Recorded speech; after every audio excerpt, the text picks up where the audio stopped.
Hello दोस्तों, कैसे हैं आप लोग। आई होप आप लोग खुश होंगे, स्वस्थ होंगे। मेरा नाम है सोनू लोधी। आप सभी का बहुत बहुत स्वागत है आपके अपने यूट्यूब चैनल स्टडी सप्लाई में। दोस्तों आज ये हमारी पहली क्लास होने वाली है और आज इस क्लास में हम स्टार्ट करने वाले हैं class 10th math. Class 10th math का चैप्टर फर्स्ट इस क्लास में आज हम सॉल्व करेंगे। चलिए शुरू करते हैं हम चैप्टर फर्स्ट की रियल नंबर्स, वास्तविक संख्याएं हैं। ये जो चैप्टर है, सबसे पहले तो हम बात करेंगे इसके बारे में कि जो सिलेबस है उस सिलेबस के अकॉर्डिंग इस चैप्टर से क्या क्या पेपर में आएगा और कितने नंबर का आएगा। सबसे पहले ये चीज़ हमको क्लियरिटी से पता होना चाहिए, ठीक है ना। तो चैप्टर फर्स्ट की दोस्तों बात करें तो जो सेशन है हमारा 2021-22, इसकी मैं बात कर रहा हूँ 2021-22, यानी कि 2022 में जो आपका एग्ज़ाम होगा क्लास 10th का, उसमें चैप्टर फर्स्ट से क्या क्या आएगा, कितने नंबर का आएगा और क्या पैटर्न रहेगा, उसके बारे में थोड़ी सी चर्चा हम जरूर करेंगे, ठीक है। तो दोस्तों बात करूँ तो 5 नंबर का जो है चैप्टर फर्स्ट से आपके एग्ज़ाम में आएगा। अब ये 5 नंबर को भी 2 भागों में डिवाइड कर दिया। एक तो आएगा आपका 3 नंबर में और 2 नंबर। कुछ प्रश्न आएंगे आपके 3 नंबर के और कुछ प्रश्न आएंगे आपके 2 नंबर के, ठीक है ना। अब 3 नंबर के जो प्रश्न आएंगे वो होंगे दोस्तों आपके ऑब्जेक्टिव टाइप। बहुत अच्छी बात है कि 3 नंबर के प्रश्न हमें इस अध्याय से ऑब्जेक्टिव टाइप मिलेंगे। ऑब्जेक्टिव में आपका ऑब्जेक्टिव हो सकता है, ब्लैंक प्लेस हो सकता है, ट्रू फॉल्स हो सकता है, कॉलम मैच द कॉलम हो सकता है। ये सारे में से कोई भी आपको यहाँ से मिल जाएगा, ठीक है ना। एक क्वेश्चन आएगा दोस्तों आपका 2 नंबर का। अब ये भी बहुत ही बड़ी खुशी की बात है क्योंकि सिर्फ 2 नंबर वाले जो क्वेश्चन हैं हम उन्हीं को पढ़ेंगे। जो लॉन्ग क्वेश्चन है, जो 4 या 5 नंबर वाले क्वेश्चन थे, उनको हम नहीं पढ़ेंगे। मैंने क्या लिखा, 2021-22 का जो ब्लूप्रिंट है और जो सिलेबस है, ठीक है ना, उसी के अकॉर्डिंग हम पढ़ने वाले हैं। हम सिर्फ वही पढ़ेंगे जो हमारे एग्जाम में आएगा, ठीक है। इसीलिए मैंने ये सीरीज चालू की है और यही मेरा उद्देश्य है कि जो ब्लूप्रिंट है 2021-22 का जो न्यू अपडेटेड सिलेबस है, उसी के आधार पर हमारी क्लासें होनी चाहिए, ठीक है। तो हम देखो, हम कहाँ थे, 3 नंबर का हमारा ऑब्जेक्टिव आएगा और 2 नंबर का आएगा दोस्तों हमारा एक। साथ ही साथ हमें ये भी देखना है कि सिलेबस में से क्या क्या हटा दिया गया है। अपरिमेय संख्याओं का पुनर्भ्रमण और साथ ही साथ जो प्रश्नावली 1.4 के सवाल हैं जिनमें हम शांत दशमलव प्रसार वगैरह निकालते थे, आसान दशमलव प्रसार या संख्याओं का दशमलव प्रसार, वो सारी चीज़ें रिड्यूस कर दी गई, हटा दी गई। तो हमें सिर्फ प्रश्नावली 1.1 और 1.2 इन 2 को ही पढ़ना है। और एक और इम्पोर्टेंट बात, इन 2 को ही पढ़ना है और साथ ही साथ इनमें से भी हम वही सवाल पढ़ेंगे जो 2 नंबर के हैं या 2 नंबर में आ सकते हैं। मेनली फोकस हमारा उन्हीं सवालों पर रहेगा। कॉन्सेप्ट पूरा मैं आपको बताऊंगा क्योंकि कॉन्सेप्ट से ही क्लियर होंगे हमारे ऑब्जेक्टिव टाइप, ठीक है। कॉन्सेप्ट क्यों जरूरी है, कॉन्सेप्ट इसलिए ज़रूरी है कि तब तक हमारा कॉन्सेप्ट क्लियर नहीं होगा हम ऑब्जेक्टिव क्वेश्चंस नहीं लगा पाएंगे, तो वो भी हमें ज़रूर पढ़ना है। सबसे पहले हम कॉन्सेप्ट पढ़ेंगे, यही कॉन्सेप्ट हमको ये 3 नंबर दिला के जाएगा, ठीक है। इस कॉन्सेप्ट को पढ़ने के बाद जो 2 नंबर वाले सवाल हैं वो मैं आपको इस क्लास में कराने वाला हूँ, ठीक है। तो आज की इस वीडियो में लगभग हमारा फर्स्ट चैप्टर कंप्लीट हो जाएगा। चलिए शुरू करते हैं अपने सवालों को। पहले चैप्टर का नाम हमें पढ़ना है, क्या नाम है, रियल नंबर्स, वास्तविक संख्याएं। जब हम चैप्टर स्टार्ट करते हैं तो सबसे पहले पढ़ते हैं उसका नाम, क्या नाम है, रियल नंबर्स, वास्तविक संख्याएं। अब सबसे पहले हमें पता होना चाहिए कि वास्तविक संख्याएं होती क्या हैं, ठीक है, क्योंकि चैप्टर का नाम ही है वास्तविक संख्याएं। जब तक हमें नाम के बारे में नॉलेज नहीं होगी तो हम सवाल कैसे करेंगे। चलिए समझते हैं वास्तविक संख्याओं की। नॉलेज आपको पहले से भी होगी बट आज आपको और क्लियर हो जाएगी, ठीक है ना। आपने पढ़ी होगी संख्या रेखा, ठीक है। मैं क्या पढ़ा रहा हूँ यहाँ पर, नंबर लाइन आपको थोड़ी सी, संख्या रेखा, इस चीज को आपको बहुत ही ध्यान से समझना है। संख्या रेखा को आपने समझ लिया तो सारी संख्याएं आपके दिमाग में क्लियरिटी से बैठ जाएंगी, ठीक है। देखो हम क्या लिखते हैं, यहाँ लिखते हैं 0 1 2 3 4 5 डॉट डॉट डॉट डॉट करके ये संख्या जाती है हमारी अनंत तक, ठीक है ना। ये संख्याएं हमारी कहाँ तक जाती हैं, अनंत तक जाती हैं। ध्यान देना, ये क्या लिखी मैंने, संख्या रेखा, ऐसी रेखा जिस पर हम संख्याओं को लिखते हैं या दर्शाते हैं। जीरो के इस तरफ कौन सी संख्या होती है, माइनस वाली होती है, माइनस का 1, माइनस का 2, माइनस का 3, माइनस का 4, और ये माइनस वाली संख्याएं भी कहाँ तक जाती हैं दोस्तों, अनंत तक जाती हैं। अनंत क्या होता है ये, अब देखो यहाँ जब हम आगे संख्या बढ़ाते जाएंगे तो क्या आप बता सकते हैं सबसे बड़ी संख्या कौन सी है, या आप ये बता सकते हैं कि सबसे छोटी संख्या कौन सी है? जी नहीं, हमें ये पता नहीं कि सबसे बड़ी संख्या कौन सी है और सबसे छोटी संख्या कौन सी है, क्योंकि सबसे बड़ी संख्या हम कैसे फाइंड आउट करेंगे? सबसे बड़ी संख्या का कोई पता नहीं है, अनंत तक संख्याएं होती हैं। ऐसे ही सबसे छोटी भी संख्या हमें पता नहीं है क्योंकि अनंत तक होती हैं। ठीक है, अब इन्हीं संख्याओं को हमें बारीकी से समझना है कि इनमें से वास्तविक संख्याएं कौन सी हैं, या बोलने तो वास्तविक संख्याओं में से वास्तविक संख्याओं में कौन कौन सी संख्याएं आती हैं। अब मेरी बात को आपको ध्यान से सुनना है, समझना है और बोर्ड पर ध्यान से देखना है। देखो, अब हम सबसे पहले बात कर रहे हैं, इस लाइन को देखना हो, जो मैं पढ़ा रहा हूँ ना, समझा रहा हूँ, उसको ध्यान से देखना। हम बात कर रहे हैं 1, 2, 3, 4, 5 और ये आगे 1 से लेके, ध्यान देना, 1 के बाद में इस तरफ जितनी भी संख्याएं आएंगी, मैंने क्या बोला, 1 से लेकर इस तरफ, अब उसमें हमारा क्या क्या छूट गया, जीरो और ये माइनस वाली सब छोड़ के 1 के बाद जो 2, 3, 4, 5 करके अनंत तक जितनी भी संख्याएं आएंगी उनको दोस्तों हम बोलेंगे प्राकृत संख्या, नेचुरल नंबर,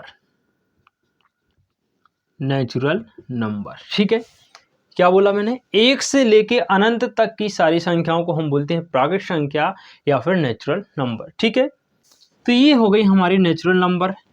अब देखना ध्यान से, अब अगर हम बात करें कि जीरो, इन्हीं संख्याओं में हमने इस जीरो को शामिल और कर लिया। ठीक है, इन सारी संख्याओं में हमने जीरो को और ले लिया। अभी हमने यहाँ से 1 तक लिया था, अब हम यहाँ से क्या ले रहे हैं, जीरो, या जीरो से अनंत तक की जो संख्याएं होती हैं, 0, 1, 2, 3 से लेके अनंत तक जो संख्याएं होती हैं उन्हें बोलते हैं हम पूर्ण संख्याएं। क्या बोलते हैं दोस्तों, पूर्ण संख्याएं, होल नंबर, पूर्ण संख्या। ठीक है, या इसी को बोलते हैं हम होल नंबर्स, होल नंबर। ठीक है, तो हमारे होल नंबर्स कौन कौन से होगा, 0, 1, 2, 3, 4, 5 dot dot dot infinite. Infinite तक जो जीरो से लेकर नंबर होते हैं वो होते हैं हमारे पूर्ण संख्या। तो पूर्ण संख्याओं में हमारी प्राकृत संख्या भी आ गई, क्योंकि प्राकृत संख्या 1 से लेकर अनंत तक होती है और पूर्ण संख्या होती है 0 से लेकर अनंत तक। अब देखो, 0 से अनंत के बीच में एक से लेकर अनंत तक भी आ रही हैं सारी संख्याएं, तो हम कह सकते हैं कि प्राकृत संख्याएं जो होती हैं वो पूर्ण संख्याओं के अंदर होती हैं या पूर्ण संख्याओं के अंतर्गत आती हैं। ठीक है, अब हम बात करते हैं दोस्तों इस तरफ, और हमने यहाँ से यहाँ तक की संख्याओं की बात कर ली। अब हम इसकी और इसमें हम इसको और शामिल कर लेते हैं। ये 4 से नहीं, मतलब ये अनंत से, यहाँ से लेके यहाँ तक की संख्याओं, मतलब हमारे माइनस वाली संख्याएं, 0 और 1, 2, 3 प्लस वाली सारी संख्याएं, इन संख्याओं को हम क्या बोलेंगे दोस्तों, पूर्णांक संख्याएं, पूर्णांक संख्या, इंटीजर नंबर्स। ठीक है ना, क्या बोलेंगे, पूर्णांक संख्याएं, या इन्हीं को बोलेंगे हम इंटीजर नंबर्स। ठीक है, तो माइनस अनंत से लेके प्लस अनंत तक सारी संख्याएं हमारी होंगी इंटीजर नंबर्स। इसमें हमारी माइनस वाली संख्याएं भी आ जाएंगी, 0 भी आ जाएगी और 1, 2, 3 प्लस वाली संख्याएं भी आ जाएंगी। तो हमने पढ़ी पूर्ण संख्या, प्राकृत संख्या और पूर्णांक संख्याएं। क्लियर, अब थोड़ी सी और संख्या रह गई, उनके बारे में भी जानते हैं।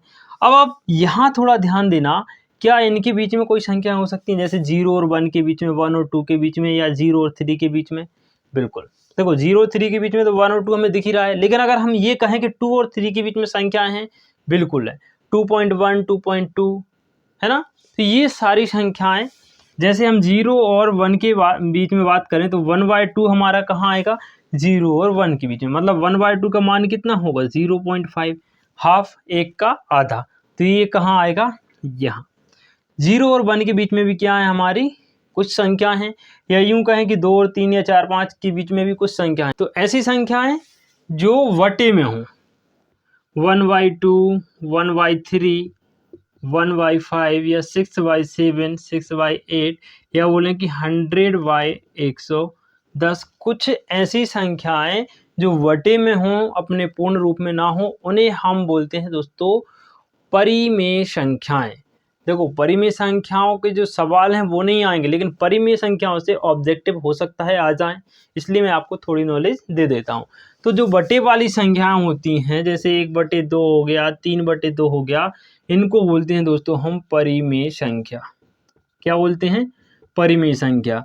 तो इसको हम P/Q के रूप में लिखते हैं, जहाँ जो Q है वो 0 के बराबर में नहीं होना चाहिए। इनके बारे में मैं और आपको आगे बताऊंगा कि परिमेय संख्याएं क्या होती हैं। क्या होती है? P/Q के रूप में लिखते हैं और Q का मान 0 नहीं होना चाहिए। ठीक है, तो आई होप यहाँ तक आपको क्लियर होगा। अब और कुछ संख्या होती हैं, ठीक है ना, और कुछ संख्याएं जैसे जो अंडर रूट में लिखी जाती है, √2, √3, √5।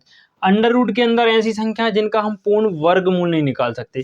जैसे अगर हम लिखें √4, तो इसका मान तो हमें पता है 2।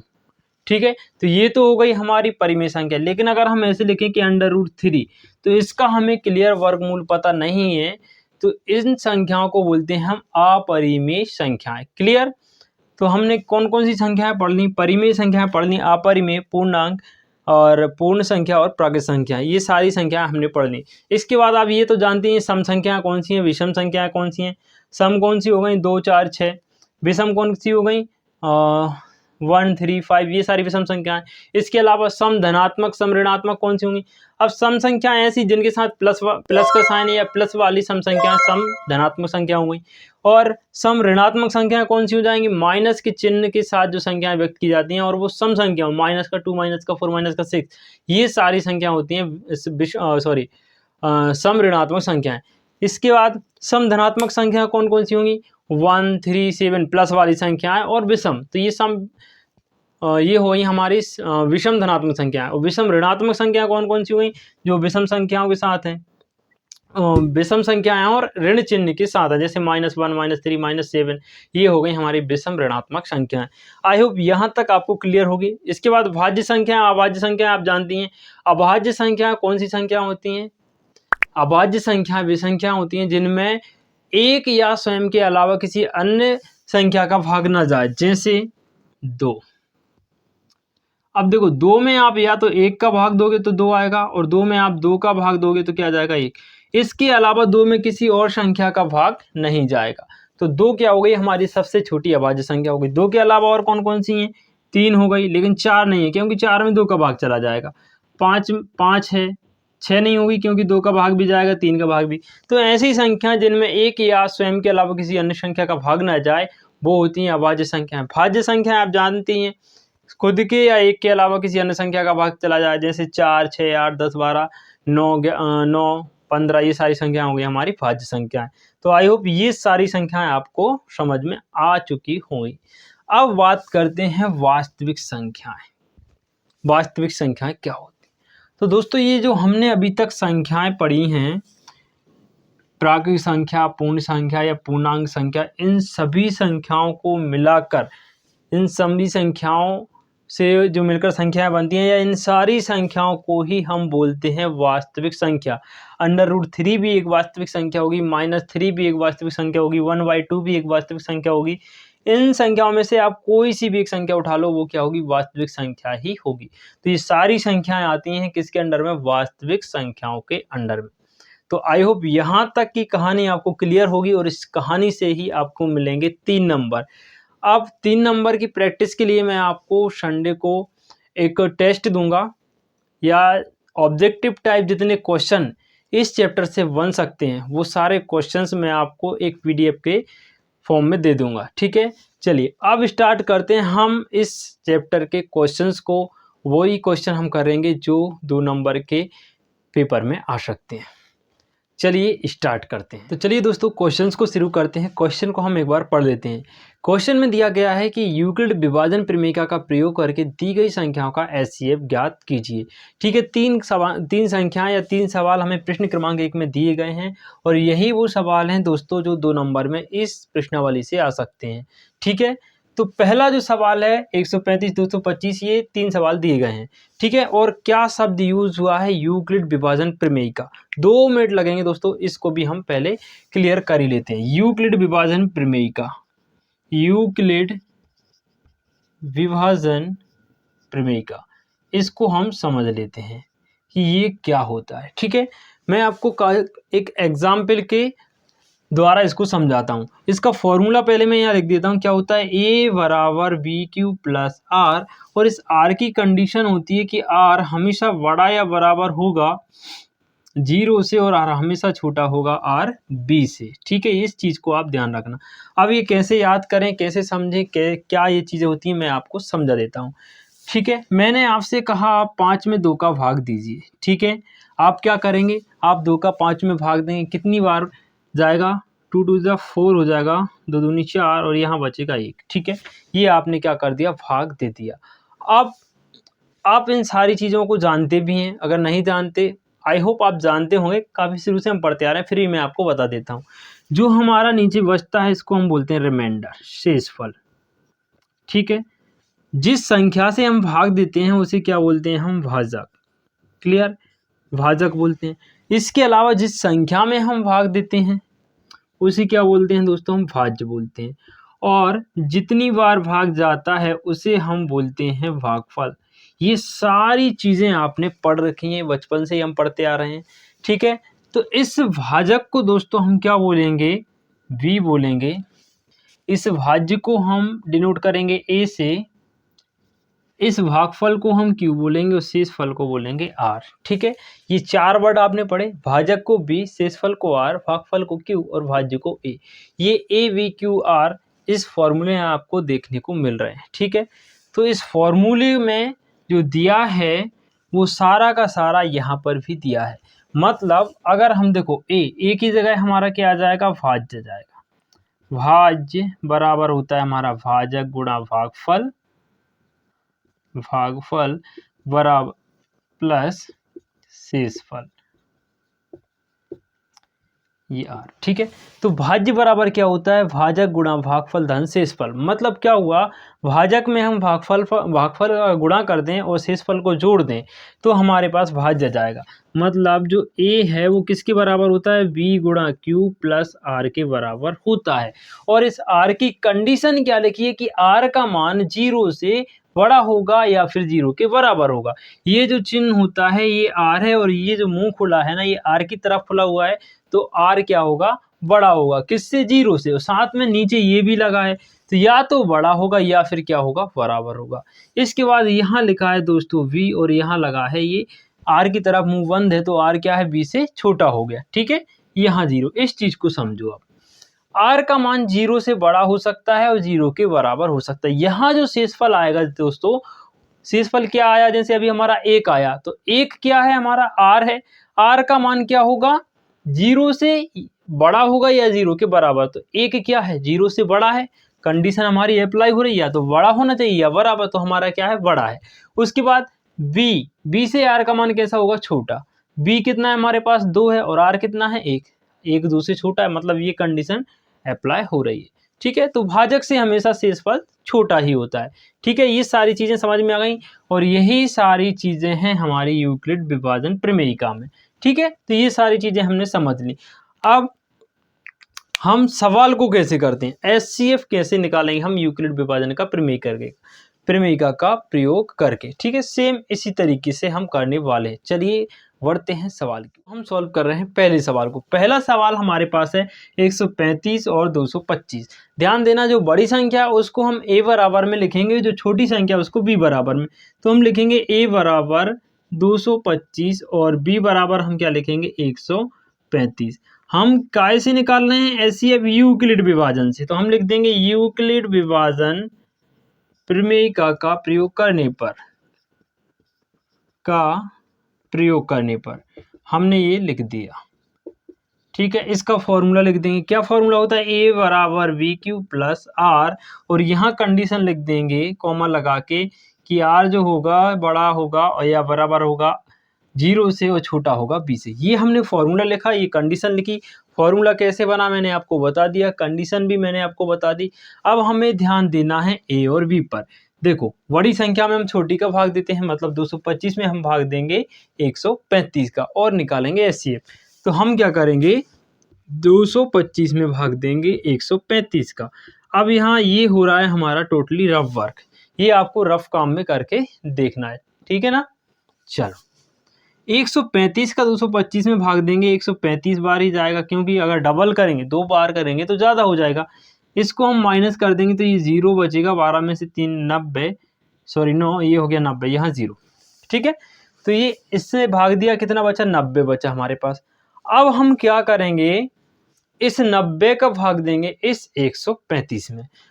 इस प्रक्रिया को हम कब तक करेंगे, देखो इस प्रक्रिया को हम तब तक करेंगे जब तक जो हमारा भाग है ना, जो भाग दे रहा है, जैसे 135 का 225 में भाग दिया, अगर ये 225 135 से पूरी डिवाइड हो जाता, यहाँ शेषफल 0 आ जाता, यहाँ शेषफल 0 आ जाता, तो हमारा क्या होता, काम हो जाता, एचसीएफ निकल आता, हमें आगे करने की जरूरत नहीं थी।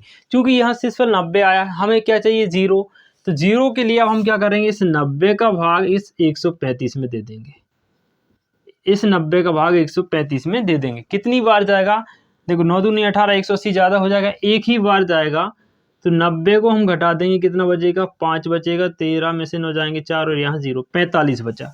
क्या बचा हमारे पास, 45 बचा, ठीक है। अभी भी हमारे पास यहाँ 0 नहीं आया, फिर से हम 45 का भाग काय में देंगे, 90 में। ध्यान देना, 45 का भाग हम काय में देंगे, 90 में। देखो 45 दूनी 90, क्या आ गया यहाँ, 0 आ गया। मतलब किस चीज से भाग देने पर 0 आया, 45 से भाग दिया 90 में, तब जाके हमारा 0 आया। तो जो हमारा एचसीएफ होगा वो होगा 45। आंसर हमारा क्या हो गया, 45। तो ये तो रफ काम था, अब इसी रफ काम को हम यहाँ फॉर्मूले के हिसाब से फिट कर देंगे। देखो हमने ये यूज किया फॉर्मूला, ए का मान कितना था, 225, हमने यहाँ लिखा बराबर। अब देखो अब क्या, बी का मान कितना, 135, 135 गुणा क्यू का मान, देखो हमने क्या किया, 135 का 225 में भाग दिया, कितनी बार गया, एक बार गया ना, एक बार गया, तो क्यू का मान, यहाँ मैंने अभी आपको क्या बताया था, ध्यान रखना, ये भागफल क्या दर्शाते थे हम, भागफल को क्यू से, ठीक है। इसको काय से दर्शाते थे, बी से, और इसको दर्शाते थे हम ए से, और ये जो यहाँ शेषफल बचता था वो होता था हमारा आर। ये सारी चीजें आप ध्यान रखना। अब ठीक है ना, क्यू का मान कितना आ गया, 1 आ गया, तो हमने 1 लिख दिया, प्लस में देखना आर कितना आया, यहाँ पर इस 135 से इसमें भाग देने पर आर कितना आया, 90 आया, तो हमने लिख दिया 90। अब अगर यहाँ पर 90 की जगह 0 आ जाता तो हमारा आंसर क्या होता, हमारा आंसर हो जाता 135, ठीक है। लेकिन हमारा यहाँ 0 नहीं आया, तो 0 नहीं आया तो अगली स्टेप में हमने फिर से क्या किया, यूग्रिड विभाजन लगाई, मतलब फिर से हमने इस 90 का 135 में भाग दिया, ठीक है। तो हम यहाँ लिखेंगे चूंकि r is not equal to 0, यहाँ पर r का मान 0 नहीं आया, मतलब r का मान 0 के बराबर नहीं है, तो हम फिर से क्या करेंगे, देखो अब हम क्या कर रहे हैं, 135 में हम काय का भाग दे रहे हैं, 90 में, 135 में हम काय का भाग दे रहे हैं, 90 में। जिसमें हम भाग देते हैं उसको लिखते हैं इस तरफ, जिससे भाग देते हैं उससे बराबर के इस तरफ लिखेंगे। कितनी बार भाग दिया हमने, 90 का कितनी बार भाग दिया, एक बार भाग दिया 135 में, कितना आ गया था 90, और शेषफल कितना बचा था 45। तो 90 से कितनी बार भाग दिया, एक बार, तो यहाँ फिर से क्या आ गया, क्यू की जगह 1 प्लस, ठीक है। अब आर, शेषफल कितना बचा, यहाँ 90 बचा था, लेकिन यहाँ शेषफल कितना बचा, 45। इस 45 को हम क्या लिख देंगे यहाँ पर। अब यहाँ 45 की जगह अगर 0 आ जाता तो हमारा आंसर क्या हो जाता, 90, लेकिन अभी भी यहाँ पर क्या आया, 0 नहीं आया, तो हम फिर से क्या लिखेंगे, चूंकि r is not equal to 0, इसलिए अब देखो, अब हम क्या कर रहे हैं, 90 में भाग दे रहे हैं, किसका, 45 का। देखना यहाँ पर इस 90 में हम 45 का भाग दे रहे हैं, कितनी बार गया, 2 बार गया, ठीक है। मतलब ये तो हो गया बी, और क्यू कितना आ गया, 2, प्लस आर का मान कितना आ गया दोस्तों, यहाँ पर आर का मान 0 आया, तो आर बराबर क्या आ गया, 0। हम लिखेंगे चूंकि r इज इक्वल टू 0, यहाँ पर r का मान 0 आ गया है, अतः हमारा एचसीएफ क्या हो जाएगा, अतः एचसीएफ किस किस का निकालना था हमें, 135 और 225, तो हम लिखेंगे 135 व 225 का एचसीएफ बराबर हो जाएगा 45, और ये हो जाएगा दोस्तों हमारा आंसर। जिस संख्या से भाग देने पर शेषफल 0 आ जाए वही हमारा आंसर होगी, ठीक है। तो ये हमारा पहले प्रश्न का पहला सवाल था, और 2 नंबर का सवाल है, आ सकता है यहाँ से, इसलिए मैंने आपको बताया। अब ये 2 सवाल और हम कर लेते हैं फटाक से, चलिए नेक्स्ट को देख लेते हैं। चलिए दोस्तों सेकंड वाले को देखते हैं। अब थोड़ा हम स्पीड से पढ़ेंगे क्योंकि सारा कॉन्सेप्ट हमने समझ लिया। सेकंड क्या दिया है 196 और 38220। ठीक है, हम क्या लिखेंगे, बड़ी संख्या को ए के बराबर में रखेंगे। ए बराबर हो जाएगा हमारा 38220। बी बराबर हम क्या मानेंगे 196। ठीक है, अब इसमें हम क्या करेंगे, यूक्लिड विभाजन प्रमेय का प्रयोग करेंगे। यूक्लिड विभाजन, या इसे हम बोलते हैं यूक्लिड लेमा भी इसको बोलते हैं। ठीक है, यूक्लिड विभाजन प्रमेयिका का यूज करने पर ठीक है। अब देखो क्या करते हैं, हम फॉर्मूला लिखते हैं। ए बराबर क्या होता है V Q plus R. R की कंडीशन क्या होती है, छोटा होगा किससे, वी से, और बड़ा किससे होगा, जीरो से, या जीरो के बराबर होगा। ये कंडीशन हमें लिखना कंपलसरी है एग्जाम में। ठीक है, तो ये हमने आर की कंडीशन लिखी। अब क्या करते हैं, हम डिवाइड करते हैं। तो यहाँ हम डिवाइड करके देख लेते हैं। देखो हमारे पास क्या है 38220, और इसमें भाग देना हमें 196 का। ठीक है, तो 196 का देना है 382 से ज़्यादा ना हो, डबल करेंगे ज़्यादा हो जाएगा, एक ही बार जाएगा। तो यहाँ जाएगा 196, इसको माइनस करेंगे, ये 6 बचेगा। यहाँ देखो 18 में से 10 जाएगा, 8 ही बचेगा, और यहाँ बचेगा 1। ठीक है ना। अब नेक्स्ट डिजिट हमने क्या लिया, 2 लिया।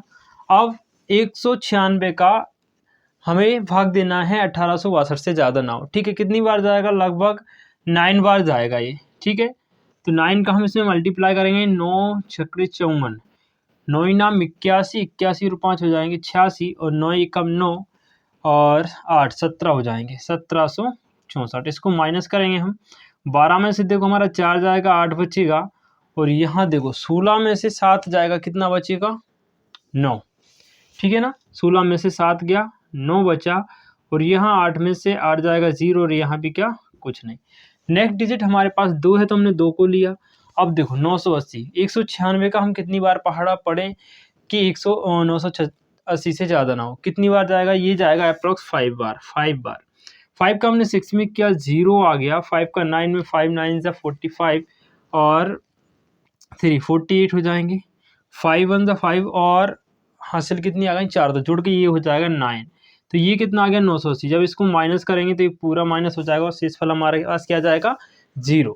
तो अब यहाँ ध्यान देने वाली बात क्या है कि यहाँ एक ही बार में पूरा का पूरा डिवाइड हो गया, और हमारे पास जो शेषफल है वो कितना आ गया 0। ठीक है, तो हमारा जो HCF होगा वो होगा 196, बिकॉज 196 से 38220 एक ही बार में पूरा विभाजित हो गया है। तो हम इसको लिखते हैं यहाँ पर। ठीक है देखो ए का मान हमने रखा 38220 बराबर, बी का मान था हमारा 196, कितनी बार भाग गया, क्यू का मान आया 195, तो हमने यहाँ लिख दिया 195। क्लियर, प्लस आर का मान आ गया हमारा 0। अब हम लिखेंगे चूंकि आर बराबर 0, चूंकि आर बराबर 0 ही आ गया पहली बार में, इसलिए 196 व 38220 का जो HCF होगा का HCF बराबर कितना हो जाएगा 196, और यही हो जाएगा हमारे प्रश्न का आंसर। क्लियर, तो ये क्वेश्चन काफ़ी इजी था, बहुत ही छोटा सा क्वेश्चन था। 2 नंबर में आने के इसके 100% चांस हैं। चलिए थर्ड वाला देखते हैं दोस्तों।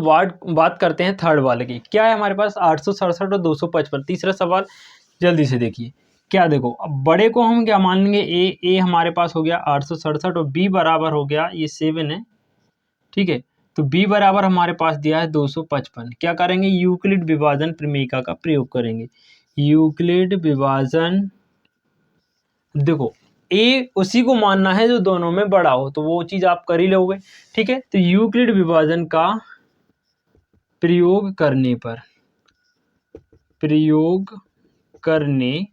ठीक है, ये लिखेंगे। अब हम फॉर्मूला लिख देते हैं, ए बराबर बी क्यू प्लस का आर की कंडीशन आप यहाँ लिख देना, 0 से बड़ा या बराबर और बी से छोटा। ठीक है, अब यहाँ पर हम रफ काम करते हैं। रफ काम में हम क्या करते हैं, 867 यानी बड़ी संख्या को छोटी से डिवाइड कर देंगे। ठीक है, देखो लगभग 250 के अप्रोक्स है। 250 का हम 3 बार गुणा करेंगे, 2 3 6, और 250 का 750 के अप्रोक्स आएगा, मतलब 3 बार चला जाएगा। 4 बार में तो ज़्यादा हो जाएगा। ठीक है ना, 3 बार करेंगे तो 3 पंजे 15, 3 पंजे 15, 1 16, 3 दूनी 6 और 1 7, 765 आ गया। इसको माइनस कर देंगे, 7 में से 5 जाएगा, 2 बचेगा, 6 में से 6 0, और 8 में 7 102 बचा। ठीक है, अब अगर यहाँ 0 आ जाता तो हमारा आंसर हो जाता 225, लेकिन क्या है हमारे पास शेषफल आ गया 102 जो कि 0 के बराबर नहीं है, 0 आना चाहिए था। अब नहीं आया 0 तो इस 102 का हम 255 में भाग दे देंगे। ठीक है ना, 255 में भाग देंगे। देखो 102 का डबल कर देंगे 204 हो जाएगा, लेकिन 3 बार करेंगे तो 300 से ज़्यादा हो जाएगा, मतलब इससे ज़्यादा हो जाएगा। तो हम क्या करेंगे 2 बार देंगे, तो यहाँ आ जाएगा 204, घटा देंगे कितना बचेगा 51। अभी भी यहाँ क्या है शेषफल 0 नहीं आया। अगर 0 आ जाता तो आंसर होता 102। 0 नहीं आया तो इस 51 का भाग 102 में देंगे। 102 कितनी बार गया, 2 बार गया, और 51 दूनी 102। अब आ गया यहाँ क्या 0, इसमें से इसको घटाया क्या बचा 0 बचा, मतलब हमारे पास शेषफल आ गया 0। 0 आ गया तो शेषफल किससे भाग देने पर 0 आया 51 से, तो HCF क्या हो जाएगा हमारा 51। इन सारी चीज़ों को हम यहाँ फिट करेंगे, ध्यान से देखना, फिट करना नहीं भूलना। कैसे हम इनको यहाँ पर अप्लाई करते हैं। ए का मान दोस्तों हमने माना था 867, बी का मान माना था 255। देखो 255 से जब हमने 867 में भाग दिया था 3 बार, तो यहाँ लिख देंगे हम 3 बार प्लस आर। शेषफल कितना बचा था 102, तो हम लिख देंगे 102। लेकिन क्या हुआ यहाँ 0 नहीं आया शेषफल, तो हम यहाँ लिखेंगे चूंकि आर नॉट इक्वल टू 0, इसलिए हमने क्या किया इसको माना ए, मतलब 255 में हमने क्या किया था भाग दिया था, किसका दिया था जो शेषफल आया था 102। इस 255 में 102 का भाग दिया देखो, ठीक है, और 102 का कितनी बार भाग दिया 2 बार, तो हम यहाँ 2 लिख देंगे। शेषफल कितना बचा था 51, तो हम लिख देंगे 51। ठीक है, फिर भी हमारा आर यहाँ पर 0 नहीं आया, तो हम क्या करेंगे चूंकि R doesn't equal to 0, not equal to 0, ठीक है ना। अब फिर भी नहीं आया तो हमने फिर क्या किया था 102 में 51 का भाग दिया था, जिसमें हम भाग देते हैं बराबर के लेफ्ट साइड लिखते हैं। 102 में किसका भाग दिया 51 का, कितनी बार 2 बार। शेषफल क्या आ गया 0, क्या आ गया 0 आ गया, तो हम लिखेंगे चूंकि r बराबर 0, इसलिए 255 व 867 का HCF बराबर आ गया 51। यही हो जाएगा हमारे प्रश्न का आंसर। तो ये तीनों सवाल थे हमने कर लिए हैं। अब इसमें एक सवाल और है, छोटा ही है वो, जो मुझे लगता है कि एग्जाम में आ सकता है, उसको भी मैं आपको कवर करा ही देता हूँ। ठीक है, तो दोस्तों तीसरे क्वेश्चन को और हम यहाँ पर करने वाले हैं। सेकंड क्वेश्चन है जो चौथा पांचवा क्वेश्चन है, काफ़ी लंबे क्वेश्चन है, बड़े क्वेश्चन है, तो मुझे नहीं लगता ये क्वेश्चन एग्जाम में आएंगे, क्योंकि 2 नंबर का पूछा जाएगा और 2 नंबर के हिसाब से ही हम यहाँ पर पढ़ रहे हैं। ठीक है, जो कि मैंने वीडियो की स्टार्टिंग में ही बोला था कि मैं आपको जो क्वेश्चन क्लास प्रोवाइड कराऊंगा वो ब्लूप्रिंट और सिलेबस के अकॉर्डिंग कराऊंगा। ठीक है, तो हम वही पढ़ेंगे जो एग्जाम में 100% आने के चांस हैं। तो तीसरा क्वेश्चन छोटा ही है, इसलिए मैं उसको और कवर करा देता हूँ। क्वेश्चन को पढ़ते हैं। ठीक है, 600 सदस्यों वाली एक सेना की टुकड़ी है, उसको हमें एक 32 सदस्यों वाले समूह के पीछे मार्च करना है। ठीक है, दोनों समूहों को समान संख्या में रखना है। स्तंभ होंगे, मतलब 32 सदस्य हैं और 16 सदस्य हैं, उनको हमें बराबर बराबर स्तंभों वाले या बराबर बराबर संख्या वाले स्तंभों में क्या करना है मार्च करना है, उनको एडजस्ट करना है। ठीक है, तो इसका सिंपल सा सॉल्यूशन क्या होगा, जो दोनों संख्याओं का HCF होगा वही स्तंभों की संख्या होगी। तो हम क्या करेंगे बड़ी संख्या को A मान लेंगे, हम लिख लेंगे A बराबर क्या है 616 और B बराबर क्या मान लेंगे हम 32। अब इन दोनों में हम क्या करेंगे HCF निकालेंगे और इसके लिए यूक्लिड विभाजन का प्रमेयिका का यूज करेंगे। हम लिखेंगे यूक्लिड विभाजन प्रमेयिका का प्रयोग करने पर राइटिंग को थोड़ा एडजस्ट कर लेना आप लोग। ठीक है, तो देखो क्या होता है फॉर्मूला A बराबर BQ प्लस R की कंडीशन अब तो आपको याद हो गई होगी, 0 से छोटा बराबर B से कैसा होगा, 0 से बड़ा या बराबर B से छोटा हो। बड़ी संख्या में छोटी संख्या का भाग दे दो, 616 में भाग देंगे हम 32 का। देखो 32 दूनी 64, 61 से ज़्यादा हो जाएंगे, तो यहाँ के आ गया 32, 11 में से 2 9 और यहाँ 6 में से 4 जाएंगे 2 और यहाँ क्या 6। अब देखो 296 लगभग 300 के आसपास में, और यहाँ क्या है 32, 10 बार करेंगे तो 320 हो जाएगा, इसलिए 9 बार करके देखते हैं हम। 9 बार 9 दूनी 18, 9 तीय 27 और 1 28, 288 आ गया, घटा दिया, यहाँ बचेगा 8, यहाँ 0 और यहाँ भी 0। अब हमारा शेषफल जो है क्या आ गया, 8 आ गया। 0 हो जाता तो आंसर 32 होता, लेकिन शेषफल कितना आया, 8। तो हम 8 का भाग किस में दे देंगे, 32 में। 8 चौके 32, यहाँ आ गया अब 0। 8 से भाग देने पर क्या, अब देखो यहाँ थोड़ा कन्फ्यूज मत होना, ये इसका शेषफल 0 आ गया, एक ही लिख देता हूँ मैं। और यहाँ शेषफल क्या बचा, 8। इसमें से इसको घटाया 8 बचा, और ये 0 और ये 0, तो ये 0 0 को मैं हटा ही देता हूँ। शेषफल क्या बचा, 8 बचा। 8 का भाग 32 में दिया, कितना आ गया, 0। शेष भागफल कितना आ गया, 4। मतलब 8 से भाग देने पर शेषफल 0 आ रहा है, तो हमारा HCF 8 होगा। ठीक है, इन सारी चीज़ों को यहाँ फिट कर लेते हैं। ए का मान हमने माना 616, बी का मान माना था दोस्तों 32। 32 का हमने कितनी बार, 19 बार भाग दिया था 616 में, तब शेषफल आया था हमारे पास 8। फिर क्या हुआ, आर का मान चूंकि यहाँ 0 नहीं आया, 8 नॉट इक्वल टू 0, तो हमने फिर से क्या किया, 32 में भाग दिया, 32 में 8 का भाग दिया 4 पर, शेषफल आ गया 0। तो हमने क्या किया, आर बराबर 0 आ गया, अतः अब जो शेषफल HCF है वो कितना आ गया, 8 हो गया। मतलब जो HCF है वही तो स्तंभों की संख्या है, तो हम लिखेंगे अतः स्तंभों की अधिकतम संख्या, स्तंभों की अधिकतम